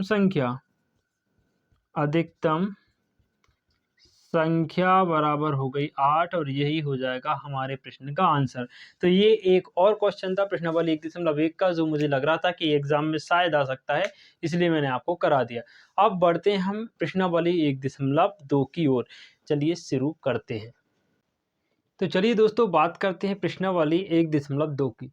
देखिए एक बात पहले ही मैं आपको क्लियर कर दूं कि जो हमारा 2 नंबर का सवाल आएगा 99% चांस है कि वो सवाल आएगा प्रश्नावली 1.2 से, क्योंकि छोटे छोटे सवाल हैं प्रश्नावली 1.2 में, वो काफ़ी ईजी हैं। तो चांसेस बनते हैं कि 2 नंबर का सवाल इस एक्सरसाइज से आए। तो ध्यान से देखना है, आपको काफ़ी ईजी सवाल हैं और काफ़ी इंपॉर्टेंट भी हैं। ठीक है ना, चलिए स्टार्ट करते हैं सवालों को। एक बार सवाल को पढ़ लेते हैं हम। क्या है, कुछ संख्याएं दी गई हैं और उन संख्याओं के हमें अभाज्य गुणनखंड विधि से या अभाज्य गुणनखंड निकालने हैं। ठीक है, हमारे पास क्या क्या संख्याएं हैं। पहले सवाल में हमारे साथ पहला सवाल है 140। 140 के हमें क्या निकालना है, अभाज्य गुणनखंड। काफ़ी इजी सवाल है दोस्तों, और ये सवाल हम बचपन से ही पढ़ते आ रहे हैं। 140 अभाज्य गुणनखंड आपको निकालने आते ही होंगे, फटाफट से मैं बता देता हूँ। देखो 2 से डिवाइड करेंगे, 7 बार जाएगा ये 0, फिर 2 से ये जाएगा 3 बार, और ये 10 5 बार जाएगा। ठीक है ना, फिर ये 3 से जाएगा क्या, नहीं, 5 से जाएगा 7 बार, और 7 से जाएगा 1 बार। ठीक है ना, तो 140 के जो अभाज्य गुणनखंड है क्या आ गए, 2 × 2 × 5 × 7, या इसको हम यूँ भी लिख सकते हैं 2 की पावर 2, क्योंकि 2 × 2 है ना, तो हमने 2 × 2 के 2 की पावर 2 लिख दिया, इंटू में 5 इंटू में 7। ये हो गया हमारे पहले प्रश्न का आंसर। दूसरा क्या है, 156 है, इसके भी दोस्तों क्या निकालना है, अभाज्य गुणनखंड। चलो इसको भी कर लेते हैं। 156 देखो किससे देंगे हम, 2 से। 7 बार जाएगा, 2 सत्ते 14, बचेगा 1। ठीक है ना, 16 हो गया, 2 अट्ठे 16, फिर 2 से देंगे 2 3 6, बचा 1, 18, 2 नाम 18। अब 3 से देंगे, 3 एकम 3, 3 तिया 9। अब 13 में 13 का जाएगा 1 बार। तो ये 156 के अभाज्य गुणनखंड दोस्तों हमारे पास क्या आ जाएंगे, 2 × 2 × 3 × 13। तो इनको हम यहाँ पर लिख देंगे 2 × 2 × 3 × 13, या इसको इस प्रकार लिख सकते हैं हम 2 की घात 2 × 3 × 13। ठीक है ना, तो ये हो जाएगा हमारे सेकंड क्वेश्चन का आंसर। ठीक है ना, प्रश्न क्रमांक 1 ही है, बट इसमें 5 सवाल है, तो ये सेकंड वाले सवाल का आंसर हो गया। थर्ड वाला देखते हैं हम 38 25। ठीक है ना, चलो यहाँ पर इसको करते हैं हम 38 25। ये हमारे पास सवाल है, और इसमें हम देखो लास्ट डिजिट है 5। पहले से तो देखो 2 से तो जाएगा नहीं, 3 से देखते हैं, 3 से नहीं जाएगा तो 5 से तो चला ही जाएगा। 3 एकम 3, 3 दूनी 6, बचेगा 2, 22 हो जाएंगे, 3 7 21, 3 पंजे 15। 3 से जा रहा है ना, 3 एकम 3, 3 दूनी 6, बचा 2, 22 हो गए, 3 7 21, बचा 1, 15 हो गए, 3 पंजे 15। ठीक है ना, फिर से 3 से देके देखते हैं हम, चला जाएगा। 3 से देंगे तो 3 चौक 12 हो जाएंगे, 3 दूनी 6, बचा 1, 15 हो गए, 3 पंजे 15। फिर से देखो 3 से जा रहा है क्या, 3 का 3 चौक 12 नहीं जाएगा, अब जाएगा 5 से। 5 से देखो 4 में तो जाएगा नहीं, 42 में 5 अट्ठे 40, बचा कितना 2 25 पचम 25। फिर 5 से जाएगा एक बार और 17 बार, और 17 का 17 में एक बार। तो ये 38 25, इसके अभाज्य गुणनखंड हमारे पास क्या क्या आ गया दोस्तों, 3 गुणा 3 गुणा 5 गुणा 5 गुणा 17। इसको और आप चाहे तो इस तरीके से लिख सकते हैं, 3 की घात 2 गुणा 5 की घात 2 गुणा 17, और ये होगा इसके अभाज्य गुणनखंड। ठीक है ना। तो ये 3 सवाल हमने कर लिए। अब देखते हैं हम चौथे और पांचवें सवाल को। ठीक है, चलिए दोस्तों चौथे सवाल को और देख लेते हैं। चौथा सवाल हमारे पास दिया है 5005। इसके अभाज्य गुणनखंड निकालते हैं हम। देखो क्या आते हैं, 5005। देखो ये 3 से देखते हैं पहले। 3 एकम 3 बचा 2, 20 हो जाएगा। 3 18 बचा 2, 20 हो जाएगा। 3 18 बचा 2, 25। 3 से नहीं जाएगा, हम किससे देंगे, 5 से। 5 का एक बार 00, फिर 5 का एक बार। अब देखो किससे जाएगा, 7 से जा रहा है। 7 एकम 7 बचा 3, 30 हो जाएगा। 7 चौक 28 बचा 2, 21 7 21, 7 से जा रहा है। तो हमने दिया 7 एकम 7 बचा 3, 30 हो गया। 7 चौक 28 और 7 तिया 21। ठीक है, 7 चौक 28 बचा 2, 21 7 तिया 21। अब देखो 143 में किसका जाएगा, 13 का जा रहा है। 13 एकम 13, 13 एकम 13 नहीं, 11 का चला जाएगा। 11 एकम 11 और 11 तिया 33। 11 एकम 11, 14 में से 11 3 बचे, 3 का यहाँ क्या हो जाएगा 33। तो 11 तिया 33। अब 13 में तो 13 ही का जाएगा, 13 एकम 13। ठीक है, तो ये 5005 के जो अभाज्य गुणनखंड है हमारे पास आ गया 5 गुणा 7 गुणा 11 गुणा 13। ये हो गया चौथे प्रश्न का आंसर। ठीक है ना। ये 4 सवाल हमने कर लिए। लास्ट वाले को देख लिए 74 29। ठीक है ना, चलो 74 29 काफ़ी सरल सवाल हैं, काफ़ी इजी हैं, काफ़ी छोटे हैं, और काफ़ी हद तक चांसेस हैं इन सवालों के प्रश्न में पेपर में आने के। ठीक है ना। देखो अब 74 29, 3 से जा रहा है, 3 दूनी 6 14, 3 चौक 12 22, 3 7 21 नहीं जाएगा। 3 से नहीं जाएगा, 6 से भी नहीं जाएगा, 5 से तो जाना नहीं, 9 से भी नहीं जाएगा। देखो 11 से जाएगा क्या, 11 छक 66, बचेंगे 8 82, 11 से भी नहीं जाएगा, 13 से भी नहीं जाएगा, ये जाएगा दोस्तों 17 से। ठीक है ना, 17 से। 17 चौक 68, बचेंगे कितनी 6, 62 हो जाएगा। और 17 तिया 51, कितना बचेगा हमारे पास, देखो 17 चौक 68, बचे कितने 4 2 और 4 6 बचे, 62 हो गया। 17 तिया 51 और 2 और 9 11 बचे, 119। 17 सत्ते होते हैं 119। ठीक है ना। अब जाएगा दोस्तों इसमें 19 का, 19 दूनी 38 और 5 बचे, तो यहाँ हो गया 57। 19 तिया 57 और 23 में तो दोस्तों 23 का ही जाएगा, क्योंकि ये एक अभाज्य संख्या है। तो 74 29 के जो अभाज्य गुणनखंड हैं वो क्या आ गए हमारे पास, 17 19 और 23। तो हम लिखेंगे 74 29 के अभाज्य गुणनखंड 17 गुणा 19 गुणा 23, और ये हो गया दोस्तों हमारा इस प्रश्न का आंसर। तो ये पहले प्रश्न के 5 सवाल थे, काफ़ी आसान से सवाल थे। 5 सवाल मैंने करा दिए हैं। अब हम क्वेश्चन नंबर 2 पर चलते हैं। क्वेश्चन नंबर 2 में क्या है देखते हैं। सेकंड क्वेश्चन क्या कहता है कि निम्नलिखित पूर्णांकों के युग्मों, जो कुछ युग्म दिए हैं दो हमारे पास, उनकी हमें क्या निकालना है, एचसीएफ और एलसीएम निकालना है। साथ ही साथ हमें ये जांच करना है कि दोनों संख्याओं का गुणनफल उनके एचसीएफ और एलसीएम के गुणनफल के बराबर होता है। ठीक है ना, तो ये हमें प्रूव करना है। तो सबसे पहले तो हम इनके एलसीएम निकालेंगे, फिर एचसीएफ निकालेंगे, और इन दोनों संख्याओं का आपस में गुणा करेंगे, और एलसीएम और एचसीएफ का आपस में गुणा करेंगे, और देखेंगे दोनों आपस में बराबर आते हैं या फिर नहीं। तो सबसे पहले हम निकालते हैं इनका एलसीएम, सॉल्व करते हैं। काफ़ी ईजी सवाल है। ठीक है ना, एलसीएम एचसीएफ आपको आते ही होंगे, अदरवाइज आप देख लीजिएगा किस तरीके से हम निकालते हैं। पहला सवाल है दोस्तों हमारे पास 26 व 91। देखो एलसीएम एचसीएफ निकालने के लिए हम क्या करेंगे, इनकी प्राइम फैक्टर निकाल लेंगे। अभाज्य गुणनखंड 26 के देखो 2 से जाएगा दोस्तों 13 बार, और 13 से एक ही बार जाएगा। ठीक है ना, तो हम क्या लिखेंगे 26 के प्राइम फैक्टर 2 गुणा के आ गए 13। अगला हमारे पास है दोस्तों 91 में देखो किसका जाएगा, 3 का तो जाएगा नहीं, 5 का नहीं जाएगा, 7 का चला जाएगा, 13 7 91। ठीक है ना, फिर जाएगा 13 का एक बार। तो 91 के फैक्टर देखो आप कितने आ गए, 7 गुणा 13। ठीक है, तो यहाँ तक तो अभी हमने सीख ही लिया है प्राइम फैक्टर किससे निकालते हैं। अब हम निकालेंगे एलसीएम और एचसीएफ।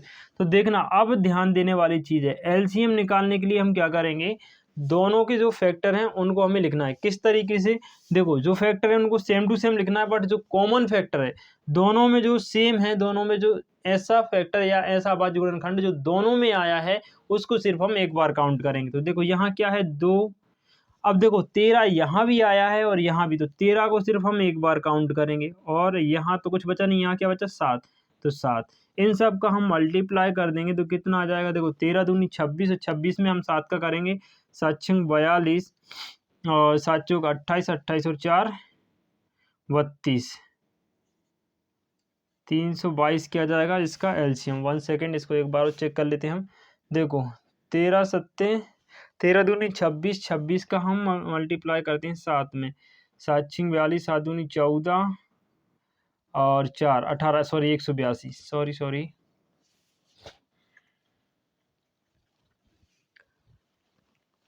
तो इनका हम मल्टीप्लाई कर लेंगे, कितना आ जाएगा, देखो 13 दूनी 26, 26 सत्ते जाएंगे 182। तो ये तो आ गया दोस्तों दोनों संख्याओं का क्या, एलसीएम। अब हम क्या निकालेंगे, एचसीएफ। अब देखो एचसीएफ के लिए क्या करते हैं हम, एचसीएफ के लिए दोनों संख्याओं के हम अभाज्य गुणनखंड देखेंगे, और अभाज्य गुणनखंड में जो कॉमन फैक्टर है, कॉमन है जो दोनों में एक बार आया है या दोनों में आया है, वही हमारा होगा एचसीएफ। तो देखो 13 इसमें भी आया है और 13 इसमें भी आया है, तो 13 हो जाएगा दोस्तों हमारा एचसीएफ। आई होप आपको एलसीएम एचसीएफ लेना आ गया होगा। एक बार और हम चेक कर लेते हैं। देखो एलसीएम कैसे निकालते हैं हम, जो गुणनखंड है उनको सेम टू सेम लिखेंगे, लेकिन जो कॉमन है उसको सिर्फ हम एक बार लिखेंगे। 2 लिखा हमने, अब 13 यहाँ है बट यहाँ भी है, तो 13 को सिर्फ हमने एक बार लिखा, फिर क्या बचा 7, तो ये 7 सबका गुणा कर दिया, 182 हमारा आ गया एलसीएम, ठीक है ना। उसके बाद हमने एचसीएफ कैसे निकाला, एचसीएफ निकालने के लिए दोनों संख्याओं के गुणनखंडों को देखेंगे, दोनों में जो कॉमन है, दोनों में आया है, वही संख्या होगी हमारी एचसीएफ। तो 13 यहाँ भी आया और ये क्या हो गया एचसीएफ, ठीक है। अब हम चलते हैं प्रश्न पर। प्रश्न में क्या बोला गया है कि सिद्ध करना है या ये जांच भी करना है कि दोनों संख्याओं का गुणनफल बराबर होता है एलसीएम गुणा एचसीएफ, ठीक है। तो हम लिखेंगे प्रश्न अनुसार। आप ध्यान देना, यहां तक करना है आपको, उसके बाद ये करना है। प्रश्न अनुसार हम क्या लिखेंगे, दोनों संख्याओं का गुणनफल, दोनों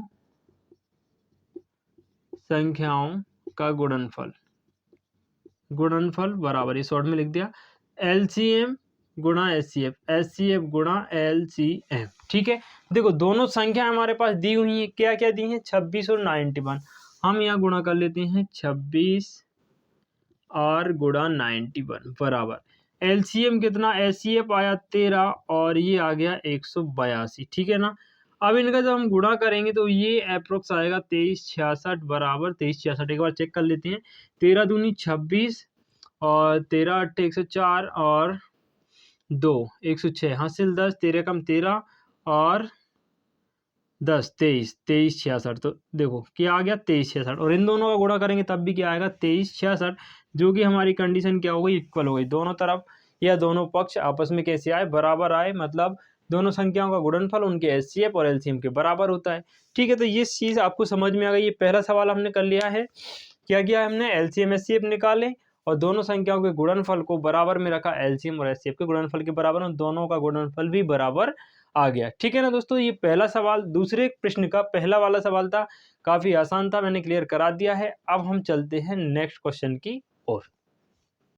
चलिए दोस्तों बात करते हैं इसके सेकंड वाले सवाल की। सेकंड में क्या है, 510 है और 92 है, तो हम सबसे पहले क्या करेंगे, दोनों के प्राइम फैक्टर निकाल लेते हैं, ठीक है ना। 510 किससे जाएगा, 3 से जा रहा है, देखो 2 से ही चला जाएगा पहले, तो 2 दूनी 4 बचा, 1 11 होगा, 2 पंजे 10 और 2 पंजे 10, ठीक है। ये क्या हो गया, 2 से हमने डिवाइड किया 510 को।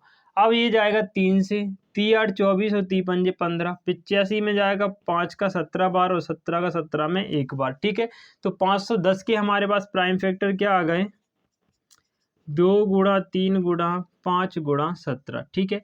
दूसरा हमारे पास है 92, इसके भी हम अभाज्य गुणनखंड निकाल लेंगे।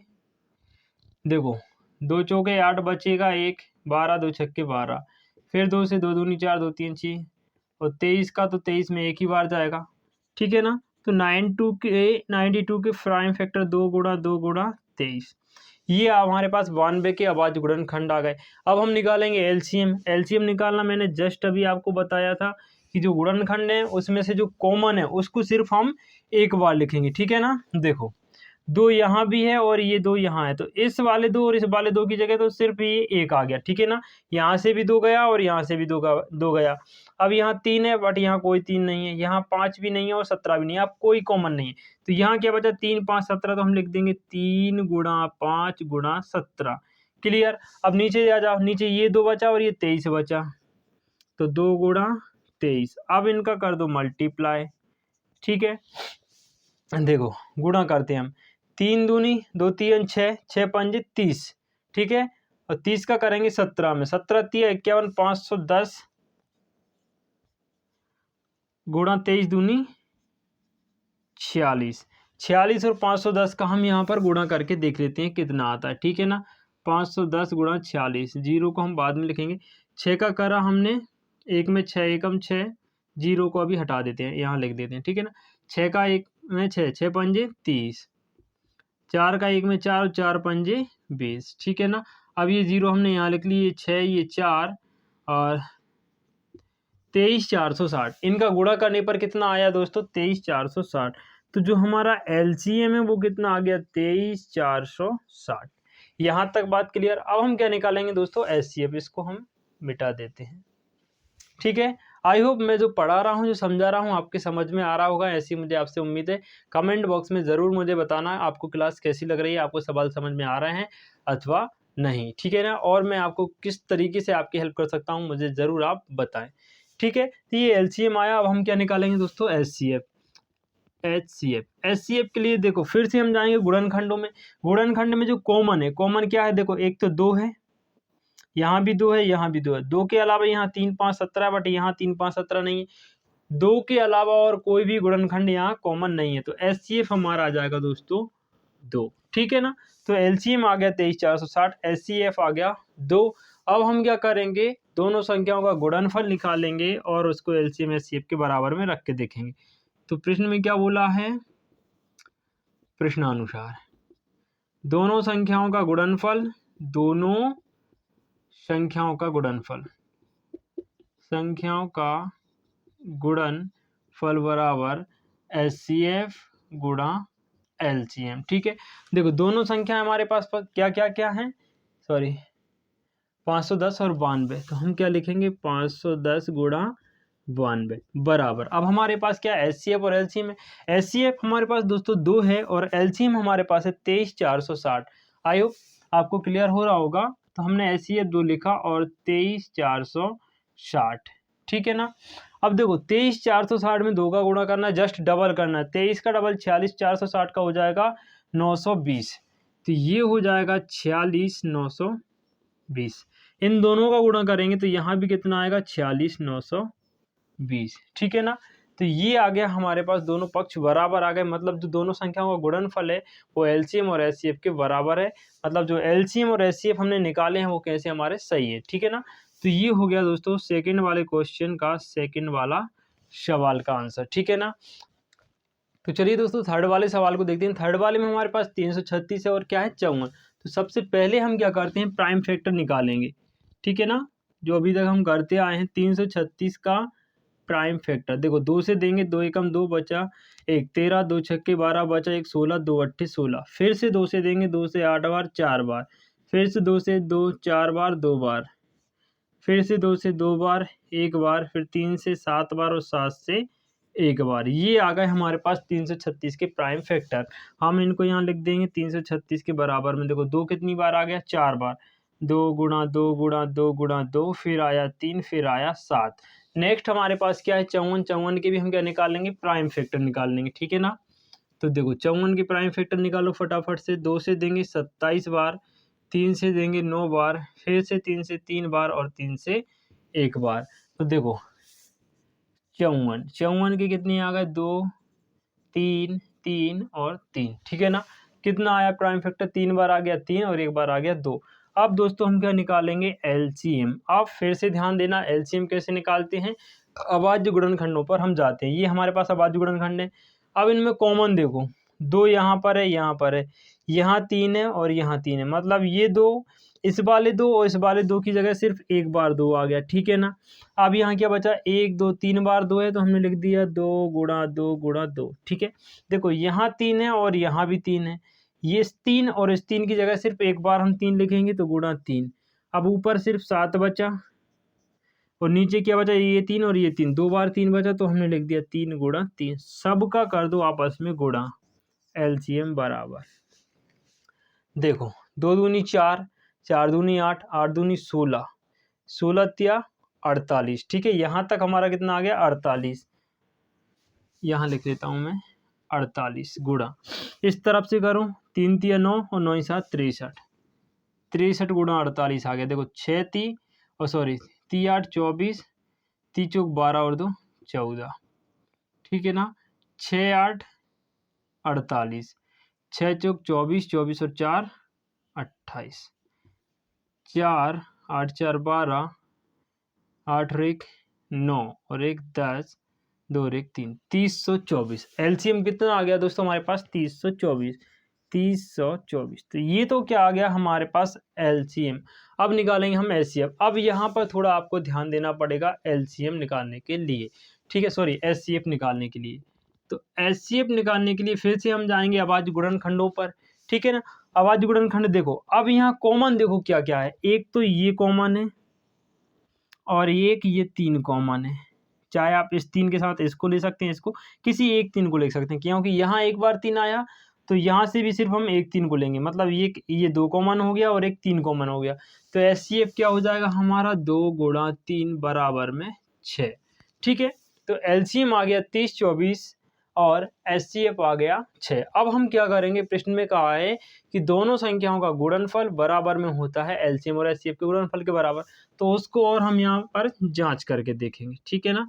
देखो हम लिखेंगे दोनों संख्याओं का गुणनफल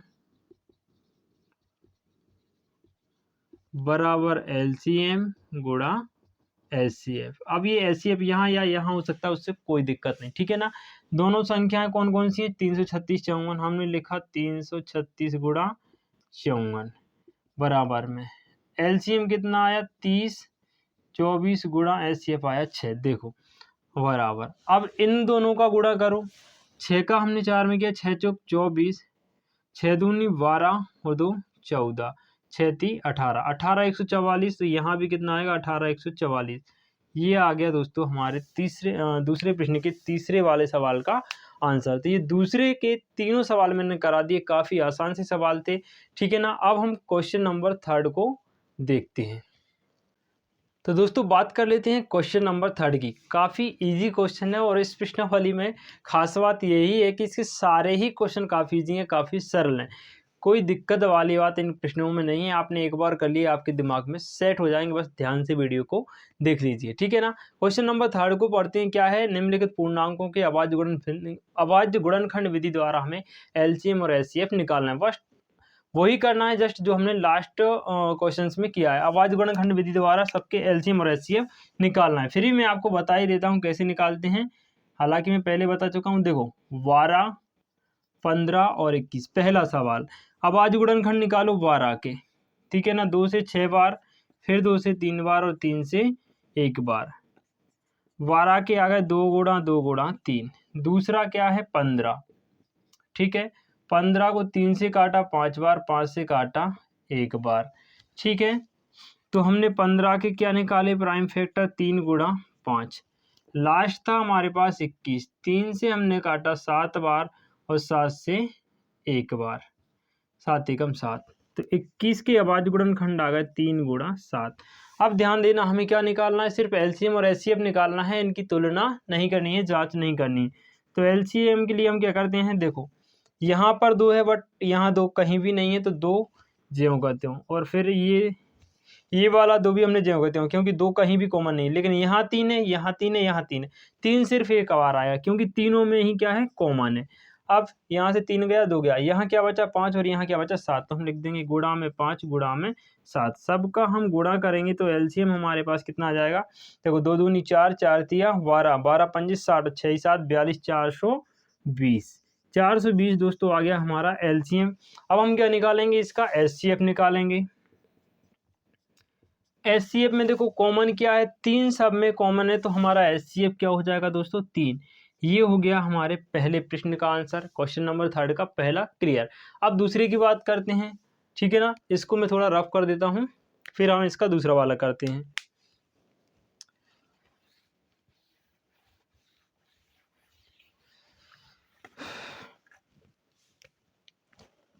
तो चलिए दोस्तों, बात कर लेते हैं हम दूसरे वाले सवाल की, 17, 23 और 29।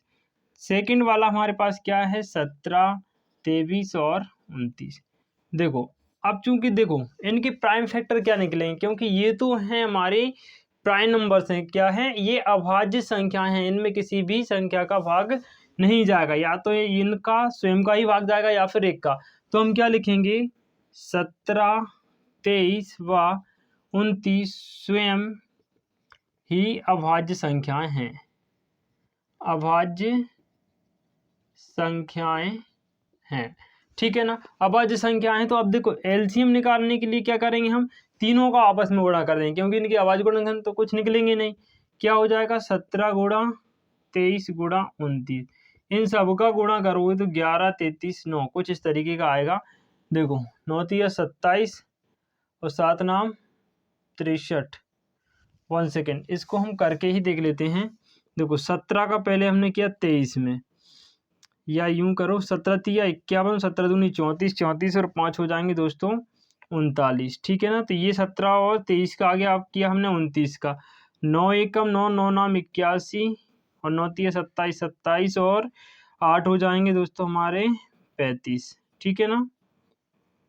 2 का कर दिया 2 एकम 2, 2 नाम 18, 2 3 6 और 1 7, सबको ऐड कर दिया 9, 3, 5 8 13, 7 3 10 और 11, 11 33 9 सही लिखा था मैंने, 11 33 9, ये दोस्तों आ गया इसका एलसीएम, ठीक है ना। अब एचसीएफ क्या होगा, देखो इनमें कुछ कॉमन दिख रहा है कि आपको, कुछ भी कॉमन नहीं है, तो सब में कॉमन क्या रहता है, एक तो रहता ही है, तो इसका एचसीएफ क्या हो जाएगा, एक हो जाएगा। जिसमें कुछ भी कॉमन ना हो उसका एचसीएफ हम क्या मानते हैं, एक, ठीक है ना। देखो 17, 23, 29 में कुछ भी कॉमन नहीं है, कैसे नहीं है, देखो आप 17 के गुणनखंड निकालोगे ना, 17 एकम 17, ठीक। अब ये एक तो डिवाइड से इस तरीके से होता ही जाएगा, तो ये एक को हम क्या मानते हैं, कॉमन। सेम ऐसे ही 23 का हम करेंगे तो ये 23 एकम 23 से ही जाएगा, ठीक है ना। इसी प्रकार 29 भी 29 से डिवाइड होगा एक बार, तो सब में एक ही कॉमन है, तो एक एचसीएफ हो जाएगा एक, और एलसीएम तीनों का जो मल्टीप्लाई आया वो हो जाएगा इसका एलसीएम। तो दोस्तों ये सेकंड वाला क्वेश्चन काफ़ी इजी था, इसको हमने कंप्लीट कर लिया है। अब बढ़ते हैं हम अपने थर्ड वाले क्वेश्चन की ओर, ठीक। चलिए दोस्तों, बात करते हैं थर्ड वाले की। 8, 9 और 25 सबके हम क्या निकालेंगे, अभाज्य गुणनखंड। 8 के निकालो आप 2 से, देखो 8 में 4 बार जाएगा, फिर 2 से 2 बार जाएगा, फिर 2 से 1 बार जाएगा, ठीक है ना। तो 8 के गुणनखंड आ गए 2 गुणा 2 गुणा 2।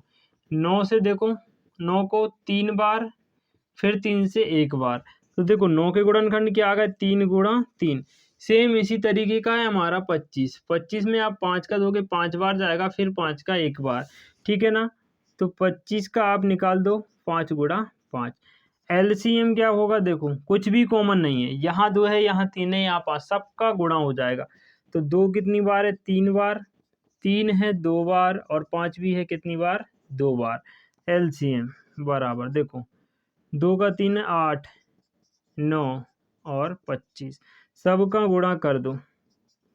देखो 25 अट्टे 200 और 2 नाम 1800, इनका एलसीएम कितना आ गया, 200। सबका गुणा करोगे तो 1800 दोस्तों क्या आ जाएगा, इनका एलसीएम आ जाएगा। एचसीएफ क्या आएगा, कुछ भी कॉमन नहीं है, तो इनका एचसीएफ क्या हो जाएगा दोस्तों, 1 हो जाएगा, क्योंकि यहाँ 2 है, यहाँ 3 है, यहाँ 5 है। किसी भी गुणनखंड में, किसी भी संख्या गुणनखंड में कोई कॉमन फैक्टर नहीं है, इसलिए एचसीएफ बराबर कितना हो जाएगा, 1 हो जाएगा, ठीक है ना। तो ये हो गया हमारे क्वेश्चन नंबर 3 के तीनों सवाल, काफ़ी सरल थे, काफ़ी आसान थे, आप लोगों को समझ में आ गए होंगे, ठीक है ना दोस्तों। अब हम बढ़ते हैं इसके चौथे प्रश्न की ओर। क्लास थोड़ी लंबी हो रही है, हो सकता है आप लोग बोर हो गए हों, बट बोर नहीं होना है, क्योंकि ये क्लास सिर्फ एक ही वीडियो आपको 5 नंबर दे के जाएगी, ठीक है ना। तो आपको पूरी शिद्दत से क्लास को देखना है, भले ही आप बीच में वीडियो को पॉज करके रेस्ट ले सकते हैं, बट पूरी वीडियो देखना है, आपको 5 नंबर लेके ही जाना है। तो चलिए दोस्तों, बात करते हैं चौथे प्रश्न की। चौथा प्रश्न काफ़ी कमाल का है, काफ़ी सरल है, और देखो इस प्रश्नावली 1.2 की खास बात यह है कि सारे क्वेश्चन बिल्कुल एक जैसे ही हैं। 90% मिलते जुलते क्वेश्चन एक जैसे ही हैं, सब में एक ही जो पैटर्न फॉलो किया गया है। ठीक है ना, तो काफ़ी सरल सवाल है, मैं जल्दी जल्दी आपको करवा देता हूँ। ठीक है ना, देखो अब हमें क्या दिया है, चौथे वाले प्रश्न में HCF 306 657 बराबर 9 दिया है और लिखा है LCM 306 657 बराबर ज्ञात कीजिए। ठीक है ना, तो देखो HCF दिया है हमें 306 का और 57 का कितना 9, तो 306 और 657 का हमें क्या निकालना है दोस्तों, LCM। अब आपके दिमाग में एक बात आ जानी चाहिए जो हमने पढ़ी थी कि दोनों संख्याओं का गुणनफल बराबर होता है LCM और HCF के। ठीक है, तो हम लिखेंगे सॉल्व। हम जानते हैं कि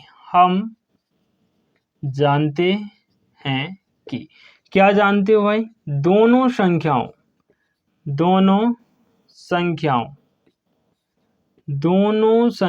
का गुणनफल। ठीक है ना, दोनों संख्याओं का गुणनफल बराबर होता है LCM गुणा HCF। ठीक है ना, तो देखो दोनों संख्याएं कौन कौन सी हैं, अब यहाँ अलग से नहीं लिखी, यही जो संख्याएं हैं वो दोनों संख्याएं 306 गुणा 657, 306 गुणा 657 बराबर LCM। तो देखो हमें निकालना है और HCF कितना है 9, तो LCM की जगह हम LCM लिख देंगे और यहाँ क्या लिख देंगे, HCF की जगह 9 लिख देंगे। इस 9 को हम इनके बटे में भेज देंगे, 306 गुणा 657 बटे में आ गए 9 बराबर में क्या बचा, LCM। 9 से काट दो, 9 3 27, 9 चौक 36, देखो ये कट जाएगा, 9 3 27 बचा 3 36, 9 चौक 36, तो ये आ गया LCM बराबर, देखो इस LCM को यहाँ लिख लिया और ये 34 बचा, ये 657 गुणा 34, तो LCM बराबर, इनका गुणा हम यहाँ पर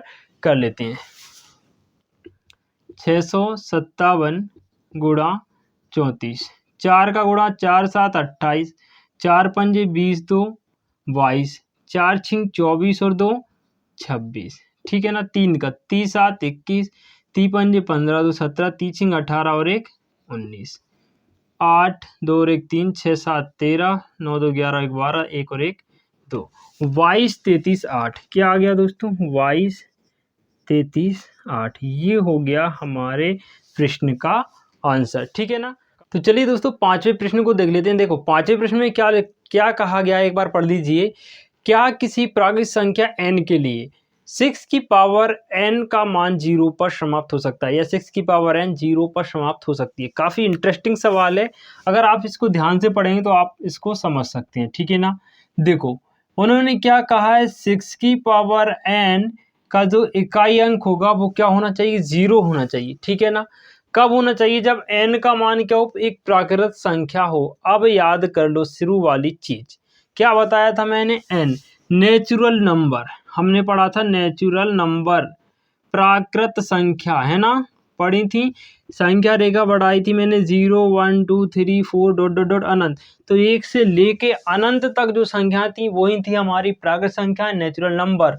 तो इसका मतलब ये हुआ कि n का मान 1 से लेके अनंत तक कुछ भी हो सकता है। ठीक है ना, यहाँ तक बात क्लियर, इसको हम मिटा देते हैं। अब देखो, अब क्या बोला कि 6 की पावर n का मान 0 पर समाप्त हो सकता है क्या। ठीक है, अब देखो 0 पर समाप्त होगा, ध्यान देना, मान लो 6 की पावर, ये 6 से n है, अब n बराबर हमने मान लो 3 रख दिया। ठीक है ना, तो 6 की पावर क्या हो गया 3, ध्यान देना मैं सिर्फ एग्जाम्पल बता रहा हूँ, अभी 3 रख दिया हमने n का मान, तो 3 की जगह हम कितना आ जाएगा, ये 216 आ जाएगा।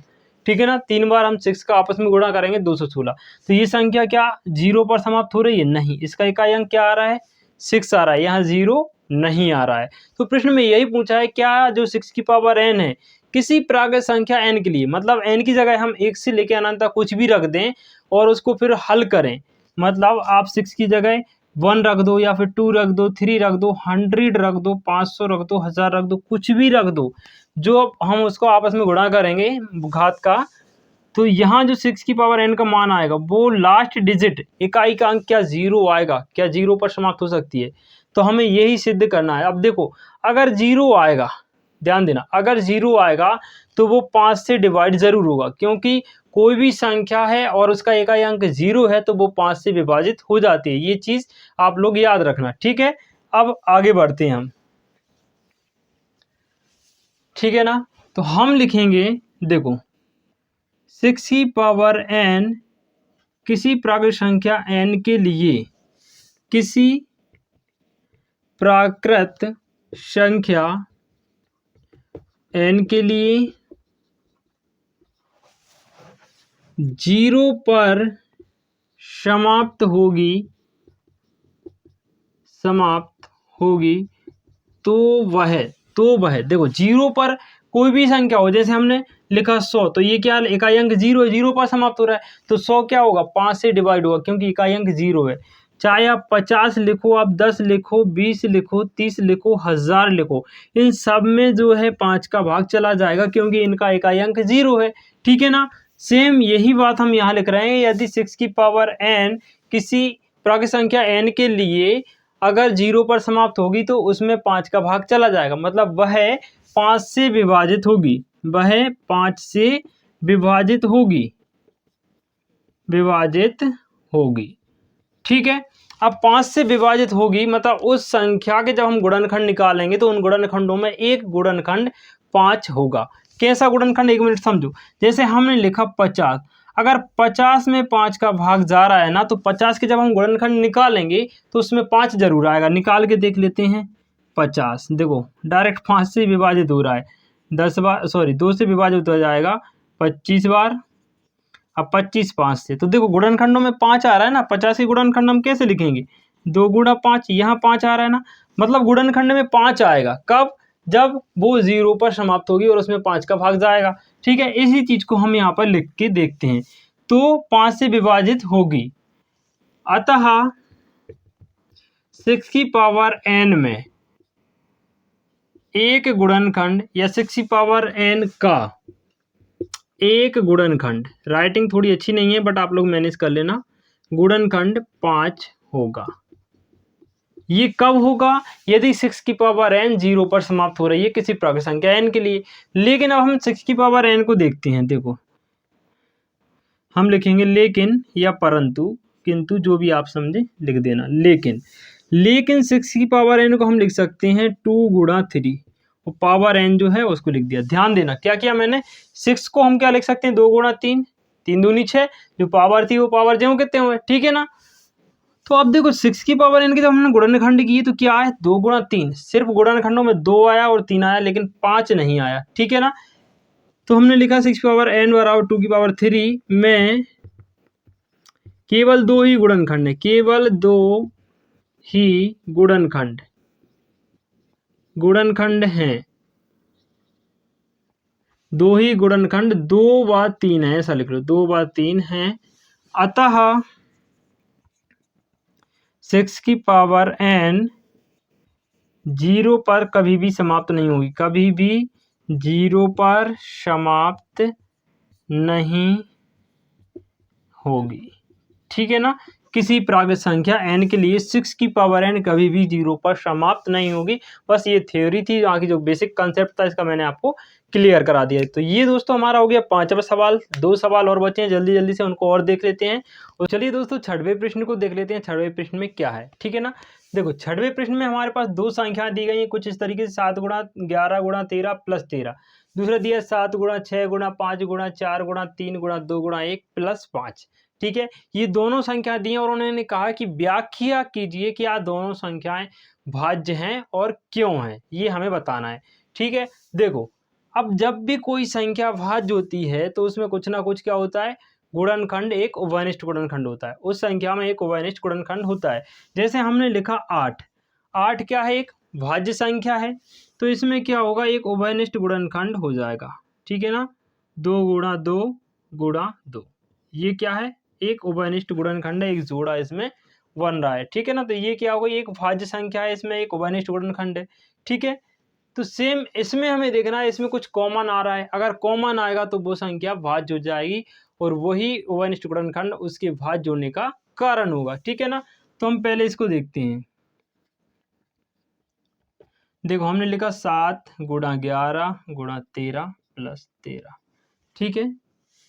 अब इसको हम क्या करेंगे, इसको जब हम सॉल्व करेंगे आगे तो देखो 13 यहाँ भी है और यहाँ भी है, 13 बाहर आ जाएगा, यहाँ 7 गुणा 11 बचेगा, 7 गुणा 11 ठीक है ना, और +1। ध्यान देना क्या किया हमने, देखो ये सारी यहाँ तक तो सब गुणा में है और यहाँ प्लस है फिर 13 है, तो यहाँ से 13 कॉमन आया और यहाँ से 13 कॉमन आया, ये 7 गुणा 13 बचा और यहाँ 13 में से 13 में 13 का भाग दिया तो क्या बचा, 1 बचा। ठीक है, 13 कॉमन आ गया तो ये क्या बचा हमारे पास, 13 गुणा 11 7 77 और प्लस का 1, 13 गुणा कितना आ गया 78। तो हम लिखेंगे अतः संख्या क्या थी हमारे पास, संख्या ये 7 गुणा 11 गुणा 13 प्लस 13 में एक क्या है, ओवनिष्ठ गुणनखंड है। क्या है ओवनिष्ठ, 13 है, तो हम लिखेंगे में एक ओवनिष्ठ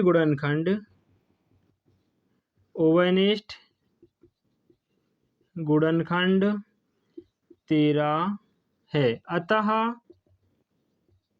संख्या भाज्य, क्या है, भाज्य, मतलब उसमें 13 का भाग चला जाएगा। ठीक है ना, तो ये भी काफ़ी आसान सा सवाल था, मैंने करा दिया आपको।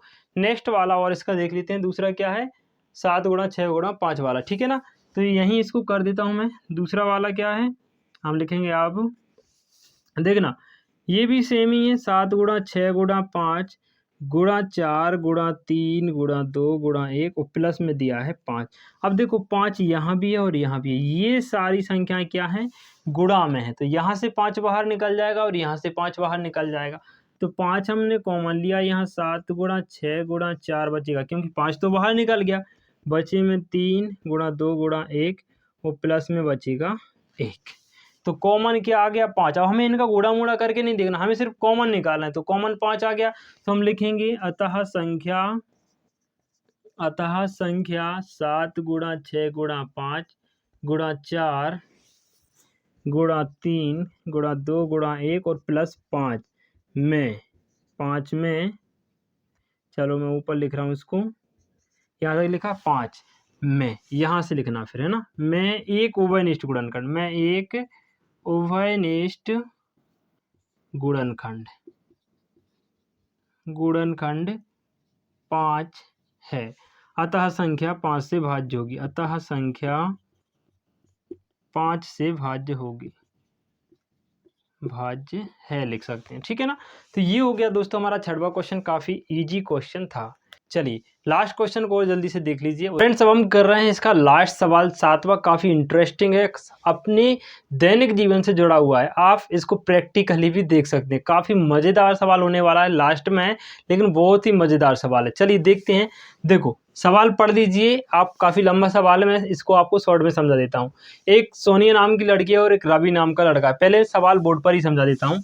देखो एक सोनिया है और एक क्या है, रवि है, और एक क्या है, एक वृत्ताकार मैदान है, हमने अलग अलग दो बना ली, ये मैदान एक ही है, लंबाई चौड़ाई इसकी जो भी है, सर्किल जो है इसकी परिधि बराबर है। ठीक है, अब उसने क्या क्या, जो सोनिया है वो इस मैदान पर यहाँ से चलना प्रारंभ करती है और यहीं वापस आएगी, तो इसको 18 मिनट लगते हैं। ठीक है ना, और उसने क्या कहा, जो रवि है जब वो इस स्थान से चलेगा और यहाँ पर वापस आएगा तो इसको लगेंगे 12 मिनट। ठीक है ना, मतलब सोनिया को एक चक्कर पूरा करने में 18 मिनट का समय लग रहा है और रवि को एक चक्कर पूरा करने में 12 मिनट का समय लग रहा है। ठीक है, अब उसने कहा मान लीजिए दोनों एक ही समय चले, यहाँ से जिस समय सोनिया दौड़ना प्रारंभ करती है उसी समय रवि भी क्या करता है, दौड़ना प्रारंभ कर देता है। ठीक है, तो अब वो ये बोल रही है कि दोनों इस स्थान पर, यहाँ से सोनिया भी गई और यहाँ से रवि भी गया, तो इस स्थान पर दोनों कितने मिनट बाद फिर से मिल जाएंगे। ठीक है, अब ये देखो अगर आप थोड़ा सा भी दिमाग लगा लो ना तो यही समझ में आ जाएगा।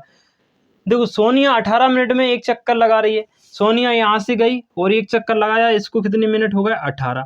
फिर इसने यहाँ से यहाँ तक चक्कर लगाए, एक चक्कर और लगाए तो कितने मिनट हो गए, 18, मतलब 36 मिनट में सोनिया के कितने चक्कर हो गए, 2 चक्कर। 36 मिनट में सोनिया के हो गए 2 चक्कर। ठीक है, अब रवि यहाँ से गया और यहाँ तक आया 12 मिनट एक चक्कर में, ध्यान देना, फिर यहाँ से गया और यहाँ फिर से 12 मिनट, 2 चक्कर, तीसरे चक्कर में यहाँ से यहाँ तक कितने आ गए, 12 मिनट, मतलब कितने होगा, 36 मिनट। ध्यान देना आप, रवि ने 36 मिनट में 3 चक्कर लगाए और सोनिया ने 36 मिनट में 2 चक्कर लगाए। तो 36 मिनट बाद सोनिया के 2 चक्कर हो जाएंगे और रवि के हो जाएंगे 3 चक्कर, और दोनों 36 मिनट बाद यहाँ पर मिलेंगे। ठीक है, तो ये तो एक प्रैक्टिकली मैंने आपको समझाया।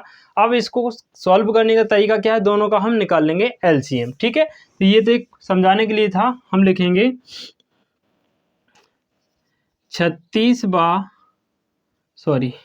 18 व 12 का एलसीएम। ठीक है, प्रश्न आपने पढ़ लिया होगा आई होप। अब मैं सीधा सवाल को सोल्व कर रहा हूँ। 18 व 12 का एलसीएम निकालेंगे तो देखो 18 के पहले हम क्या निकाल लें, प्राइम फैक्टर। 2 नाम 18, 3 3 3, 18 के गुणनखंड आ गए 2 गुणा 3 गुणा 3। फिर क्या है दोस्तों हमारे पास 12, 2 से दिया 6 बार, 2 से 3 बार, 3 से 1 बार। तो 12 के कितने आ गए, 2 गुणा 3। तो देखो एलसीएम कितना आ जाएगा, देखो कॉमन है क्या, 2 यहाँ पर है, यहाँ पर भी है तो एक बार लिख लिया। फिर यहाँ क्या है 3 और यहाँ भी 3 है तो एक बार लिख लिया। यहाँ 3 बचा और यहाँ 2 बचा, 3 गुणा 2। ठीक है ना, 2 3 6, 6 3 18, 18 दूनी 36। तो एलसीएम कितना आ गया, 36। यही हो जाएगा हमारा आंसर। मतलब आप एक लाइन और नीचे लिख लेना कि अतः 36 मिनट बाद रवि और सोनिया पुनः उसी स्थान पर मिलेंगे। ये लाइन आप अलग से नीचे लास्ट लाइन में लिख देना, 36 मिनट बाद रवि और सोनिया पुनः उसी स्थान पर मिलेंगे।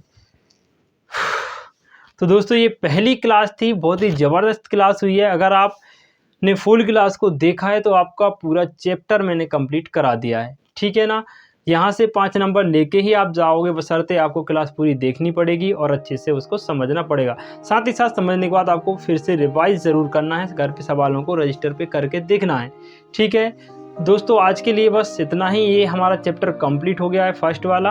अब नेक्स्ट वीडियो में आपसे मिलेंगे हम नेक्स्ट चैप्टर के साथ, अध्याय 2 बहुपद। उसके लिए आपसे रिक्वेस्ट है कि आप थोड़ा सा पढ़ के ज़रूर आएँ ताकि आपको और अच्छे से समझ में आए। ठीक है ना, जब भी हम कोई चीज़ नहीं पढ़ते हैं ना, उसके बारे में अगर हम थोड़ी सी डिटेल पहले से पढ़ देते हैं, भले ही हमें समझ में ना आए, लेकिन अगर हमने पढ़ा है और फिर हमें कोई समझा रहा है तो बहुत जल्दी हमें समझ में आ जाता है। ठीक है, और साथ ही साथ अगर आपको वीडियो पसंद आई हो, आपको लगा है कि सवाल आपके लिए हेल्पफुल है, कॉन्सेप्ट आपके लिए हेल्पफुल है, तो वीडियो को लाइक कीजिए, चैनल को सब्सक्राइब कर लीजिएगा। Thank you. ठीक है ना, नेक्स्ट वीडियो में आपसे जल्दी मिलेंगे।